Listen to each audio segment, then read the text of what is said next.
నాకు సుమ గారు అంటే చాలా ఇష్టం. ఆవిడ ఉంటే కొంచెం హ్యాపీగా ఉంటుంది. ఆవిడ జోష్ ఇస్తారు అందరికి. సో డార్లింగ్స్, ఎలా ఉన్నారు? బాగున్నారా? Love you. మొన్న జపాన్లో ఇది ఇలాంటివన్నీ చేశాను మీకు కూడా. ఇగో మీకు నచ్చిందని ఈ పిల్లకి కూడా వేసుకున్నా.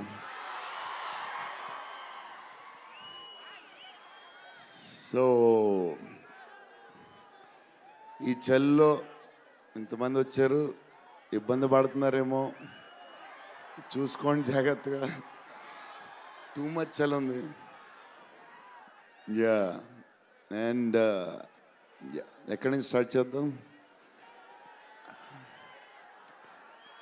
అనిల్ టడాని నా బ్రదర్, మన బాంబే మన సినిమాలన్నీ చేస్తారు. Is like my brother. Yeah, నా స్పీచ్ ఇలాగే ఉంటుంది బోరింగ్ అని చెప్పి బాహుబలి చేయమన్నారు కదా. ఎప్పుడు ఇలాగే చెప్తాడు అని ఒకరోజు ఎంటర్టైన్ చేస్తా స్టేజ్ మీద, షాక్ అయిపోతారు మీరు అందరూ.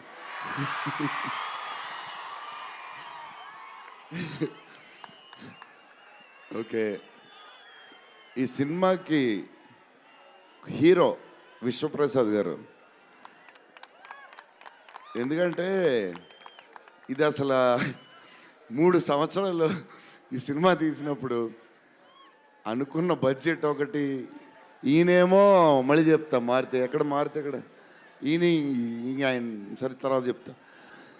ఓన్లీ తమన్ ఒకడే చేయగలడు. అది ఈ లెవెల్ ఆర్ఆర్ మనకి ఇండియాలో ఇచ్చేవాడు ఎవడున్నాడు మనకి ఈ వాట్ ఎవర్ సినిమాకి.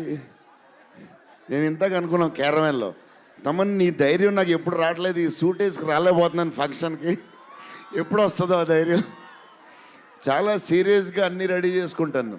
కబోర్డ్ నిండుగా ఒక 200 బట్టలు ఉంటాయి. సర్లే ఎందుకులే మరీ ఓవర్గా ఉంటుందేమో అని. తమన్ డార్లింగ్, థ్యాంక్ యూ, నీ చేతుల్లో పెడుతున్నావు. అసలు ఈ క్లైమాక్స్ డార్లింగ్ పెన్తో రాసావు మిషన్కి ఎంతో రాసావు చెప్పు. ఇప్పుడు దాకా క్లైమాక్స్ చాలా కొత్త పాయింట్ నాకు తెలిసి. హారర్ సినిమాలో హారరే కాదు, ఒక టైప్లో చేసాడు అన్నయ్య. ఎలా చేసావు మరి? మేమైతే ఎక్సైడ్ ఉన్నాం, మరి అది మీరు చెప్పాలి తర్వాత, అది ఇంపార్టెంట్. ఏదేమైనా మనకి డార్లింగ్ 15 ఏళ్ళ తర్వాత ఎంటర్టైన్మెంట్ ఇచ్చాడే, మరి చూసుకోండి. అది సంక్రాంతికి వస్తుంది. మరి సంక్రాంతి సినిమాలు అన్నీ బ్లాక్ బస్టర్ అవ్వాలి.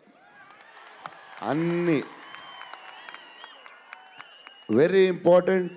సీనియరే, సీనియర్ దగ్గర నుంచి నేర్చుకుందే మేము, సీనియర్స్ తర్వాతే మేము. 100% సంక్రాంతి అన్నీ బ్లాక్ బస్టర్ అవ్వాలి. మాది కూడా అయిపోతే happy. So love you darlings.